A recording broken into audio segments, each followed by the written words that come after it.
The fish farmer didn't even bother writing a price on the board. He simply pointed toward a series of outdoor raceways shimmering beneath the morning sun. Thousands upon thousands of tiny golden fish darted through the flowing water. Healthy, fast, bright as polished coins. Margaret Hale stepped closer. Golden shiners? The farmer nodded. 18,000 of them. She looked surprised. I thought they sold easily. They usually do. Silence. But this year, everything changed. 3 large hatcheries had canceled standing orders after unusually heavy spawning produced far more bait fish than anyone expected. Now the raceways overflowed. Every extra week meant more feed, more labor, more money disappearing. The farmer sighed. If I don't move them, he looked across the tanks. I'll lose the whole batch. Nathan Hale arrived beside Margaret carrying a clipboard. He looked into the raceway. That's a lot of fish. 18,000. Nathan blinked. You serious? The farmer smiled weakly. I wish I wasn't. Margaret watched the tiny fish flash beneath the water. Healthy stock. Excellent color. Uniform size. Exactly what predators preferred. She looked back toward the farmer. What are you asking? He folded his arms. You still got those spring-fed forage ponds? I do. They're mostly empty. They are. I'll sell you every shiner for less than it cost me to feed them another week. Nathan quietly looked toward Margaret. He already recognized the expression on her face. She was thinking. That usually led somewhere interesting. He smiled. You already have an idea? Margaret nodded. I think I do. The Hale farm had never specialized in bait fish. The family raised cattle, hay, and maintained several carefully managed spring-fed ponds scattered across the property. Most people assumed the ponds existed only for livestock water. Samuel Hale knew better. When Margaret was 12, he took her to the oldest pond carrying nothing but a small dip net. He scooped dozens of tiny minnows into a white bucket. Margaret frowned. They're just little fish. Samuel smiled. No. Silence. They're the beginning of every big fish. She looked into the bucket again. They're bait. They're food. Years later, she finally understood. Healthy predator fisheries began with healthy forage fish. Without them, nothing else flourished. Back at the fish farm, workers carefully loaded oxygenated transport tanks onto Margaret's trailer. Nathan watched them work. So, he looked toward Margaret. What exactly are we doing? She smiled. Growing brood stock. Nathan raised an eyebrow. For bait. For hatcheries. The farmer overheard. He laughed politely. Hatcheries.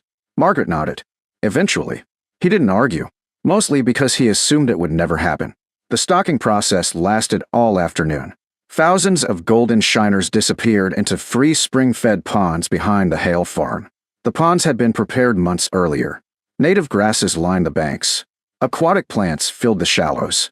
Water flowed constantly from underground limestone springs. Perfect forage habitat. Nathan watched the last transport tank empty. They're tiny. They won't stay that way.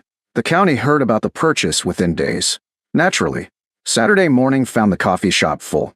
Dale Harper folded his newspaper. You hear what Margaret bought. Rick looked up. What now? 18,000 bait fish. Laughter spread across the room. Another rancher shook his head. Bait fish? Dale nodded. For those little ponds. One farmer grinned. Planning to feed every base in the county? More laughter. Margaret walked inside carrying fencing supplies. Dale waved. Morning. Morning. He smiled. So. She laughed. So. How's the bait business? They're swimming. More laughter followed. You opening a bait shop? Margaret smiled. No. What then? I don't know yet. The answer sounded familiar. She truly didn't know exactly where the opportunity would lead.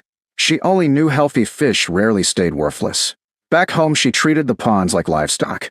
Water temperatures, oxygen, vegetation, spawning habitat. Everything received careful attention. Nathan found notebooks spread across the kitchen table. You're doing it again. Margaret looked up. What? The notebooks. Silence. The notebooks. They always mean another project. She smiled. They usually do. Every week, she sampled the ponds. The golden shiners adapted quickly. By early summer, schools shimmered across every shallow shoreline. Thousands of tiny spawning fish scattered adhesive eggs among underwater grasses. The fisheries biologist from the original fish farm visited in June. He slowly walked around each pond, examining vegetation, water flow, spawning beds. Finally, he smiled. I wasn't expecting this. Margaret folded her arms. What? They're reproducing. Nathan looked surprised. Already. The biologist nodded. Better than most commercial ponds. He crouched beside the shoreline. Fresh fry hovered beneath the grass. Thousands of them. Healthy. Growing rapidly. The biologist looked impressed. Your spring water stays incredibly stable. Margaret smiled. So Grandpa always said. Summer passed quietly. The ponds exploded with life. Dragonflies hovered above the reeds. Blue herons visited daily. Schools of golden shiners flashed beneath the surface like moving sunlight. Nathan tossed a handful of floating feed one evening. The water erupted. Thousands of fish surfaced simultaneously. He laughed. I've never seen anything like this. Neither had Margaret. Autumn's sampling revealed something unexpected. The original 18,000 fish had grown beautifully. But more importantly, the ponds now contained countless young-of-the-year shiners. The population had multiplied dramatically. The fisheries biologist quietly set down his sampling net. I've got a question. Margaret smiled. Go ahead. He looked across the shimmering pond. Have you ever considered selling broodstock instead of bait? Margaret looked thoughtful. I have. He nodded. I think you should. Winter arrived early. Margaret harvested only a handful of mature fish. The rest remained untouched. Neighbors questioned the decision. Dale stopped by during December. I heard you weren't selling. Margaret nodded. Not yet. You could. I know. Silence. So why wait? Margaret smiled. I'm growing something harder to replace. He looked confused. What? Genetics. Dale chuckled politely. He still didn't understand. Spring arrived with unusually heavy rains across the region. Fish hatcheries prepared for another spawning season. Then disaster struck.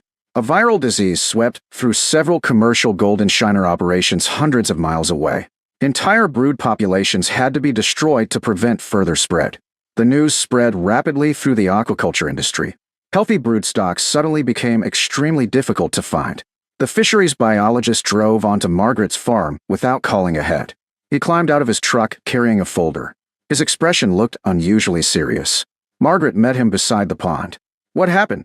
He pointed toward thousands of healthy adult golden shiners moving through the crystal-clear spring water. Then looked back at Margaret. I've got a question. She folded her arms. Go ahead. He smiled. Do you realize you may be looking at one of the healthiest, disease-free golden shiner brood populations left anywhere in this region? The fisheries biologist stood at the edge of the pond. He watched thousands of healthy adult golden shiners glide through the crystal-clear spring water. Then he looked back at Margaret. Do you realize you may be looking at one of the healthiest, disease-free golden shiner brood populations left anywhere in this region? Margaret glanced across the water. I was hoping they'd stay healthy. The biologist smiled. They've done much more than that. Nathan folded his arms. So what happens now? The biologist answered before Margaret could. Every hatchery that lost brood stock is going to need replacement fish. He paused. And they'll need them fast. Margaret looked thoughtful. I don't want to empty the ponds. You shouldn't. The biologist nodded. Healthy genetics are worth far more than a quick harvest. That became her plan. She refused to sell every fish. Only carefully selected broodstock. The strongest. The healthiest. The fish that represented years of careful management. Nathan smiled. You've got another notebook. Margaret laughed. I've always got another notebook. Every fish sold received a record. Weight. Length. Age. Pond. Health inspection. Water temperature. Everything. Samuel's handwriting filled nearly every old notebook she inherited. One sentence appeared over and over. Protect the breeding stock and tomorrow protects itself. Margaret followed that advice exactly. The first phone call came 3 days later. Then another. Then 5 more. One hatchery manager from 2 states away sounded exhausted. Our brood ponds were wiped out. Margaret listened quietly. We heard. We've been searching everywhere. Silence. Someone told us about your ponds. Margaret agreed to meet him. The following week, 3 hatchery managers arrived together. They walked slowly around the ponds. Nobody spoke for several minutes. The water shimmered beneath the spring sunlight. Schools of mature golden shiners flashed beneath the surface like moving ribbons of gold. Finally, one manager whispered, I haven't seen brood fish this clean in months. The fisheries biologist supervised the inspection. Random health samples. Water testing. Parasite screening. Everything passed. One manager finally asked, How many are available? Margaret answered honestly, Not enough for everyone. Silence settled over the group. She continued, I'll sell brood stock. But the ponds come first. Nobody argued. They understood. Healthy genetics couldn't be rushed. The first shipment left the farm before sunrise. Special oxygenated hauling tanks filled the trailer. Nathan checked every valve twice. Margaret inspected every fish personally. The hatchery manager shook her hand. You know? She smiled. What? A year ago we couldn't give these fish away. Margaret laughed softly. I remember. The truck disappeared down the highway. 2 weeks later another hatchery called. Then another. By midsummer, every healthy brood fish Margaret could responsibly spare had already been reserved. The waiting list kept growing. Saturday morning at the county diner sounded completely different. Dale Harper folded his newspaper. You hear? Rick looked up. What now? Hatcheries are driving across 3 states to buy Margaret's bait fish. One rancher laughed. Those little minnows. Dale nodded. The same ones we laughed about. Silence. I guess we were wrong. Nobody disagreed. Margaret walked inside carrying fence staples. Dale smiled. Morning. Morning. He hesitated. I've been meaning to ask. She looked amused. What? Why didn't you sell them all last year? Margaret smiled. I wasn't growing bait. He looked puzzled. What were you growing? She answered quietly. Trust. Dale thought about that answer all morning. Late summer brought another surprise. The hatcheries that purchased Margaret's brood stock began reporting exceptional spawning success. Healthy fry, excellent hatch percentages, strong survival rates. The original fish farmer who had sold Margaret the unwanted batch drove onto the farm one afternoon. He climbed out carrying several reports. I wanted you to see these. Margaret studied the pages. Outstanding production numbers. Healthy offspring. Minimal disease losses. The farmer laughed. You know what happened? She looked up. What? The fish everyone considered surplus became the strongest brood stock we've worked with in years. Nathan smiled. Grandpa would have liked hearing that. The farmer looked toward the ponds. I've got another question. Margaret folded her arms. Go ahead.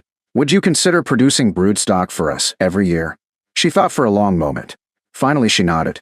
But carefully, meaning, the ponds decide how much we sell. He smiled. I had a feeling you'd say that. Together they developed a long-term partnership. The fish farm no longer viewed surplus golden shiners as unwanted inventory. Instead, selected groups were raised specifically for broodstock development on Margaret's spring-fed ponds. Both businesses benefited. The fish farm gained dependable genetics. Margaret received stable contracts years in advance. One autumn, the State Aquaculture Association invited Margaret to speak. She almost declined. Nathan smiled. They don't want a lecture. What then? They want your story. The conference hall filled with fish farmers, biologists, university researchers, hatchery owners. Margaret stood beside a photograph of her smallest spring-fed pond. A producer raised his hand. What special feed created these fish? Margaret smiled. No special feed. Another asked. What medication? None. Secret breeding program? She shook her head. No. The room grew quiet. Margaret pointed toward the spring bubbling from limestone beneath the pond. Healthy water. Silence. And patience. She explained how stable water temperatures reduce stress, how balanced pond ecology supported natural spawning, how protecting breeders mattered more than maximizing annual harvest. When she finished, the audience applauded. Not because she revealed a miracle, because she reminded them that careful stewardship often outperformed shortcuts. The following spring, the County Conservation District recognized the Hale Farm for sustainable aquaculture. School groups toured the ponds. Children leaned over the docks watching thousands of golden fish shimmer beneath the surface. One little girl asked, "Why are they called golden shiners?" Margaret smiled. She scooped one gently into a viewing bucket. Sunlight reflected from its bright scales. The fish glowed like polished brass.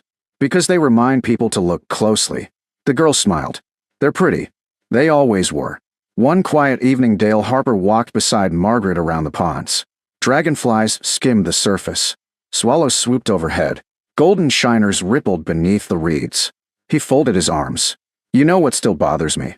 Margaret smiled. What? I laughed. She nodded. You did. I thought you bought 18,000 bait fish. You weren't the only one. He looked across the water. You bought the future. Margaret smiled softly. No. What then? She pointed toward the spring. I bought healthy water. The setting sun turned the ponds into sheets of gold. Thousands of shiners flashed beneath the calm surface. Healthy, strong, ready for another spawning season. Margaret remembered something Samuel often said while kneeling beside those same ponds decades earlier. The smallest creatures usually carry the biggest responsibility. She asked him what he meant. He smiled. Without forage fish. He paused. Nothing above them thrives. Standing beside the shimmering ponds years later, Margaret finally understood. The fish farm saw 18,000 surplus bait fish. The industry saw an oversupplied market. Most people saw tiny fish worth only pennies. Margaret saw tomorrow's broodstocks swimming inside healthy spring water. She never expected disease to sweep through commercial hatcheries. She never planned for hatcheries to compete for her fish. She simply recognized that healthy genetics, protected carefully, become more valuable with time. By the time the next spawning season arrived, the little golden shiners nobody wanted had rebuilt hatchery breeding programs across the region. And once again, the greatest opportunity on Margaret Hale's farm wasn't created by luck. It came from seeing lasting value in something everyone else had already decided was worth almost nothing.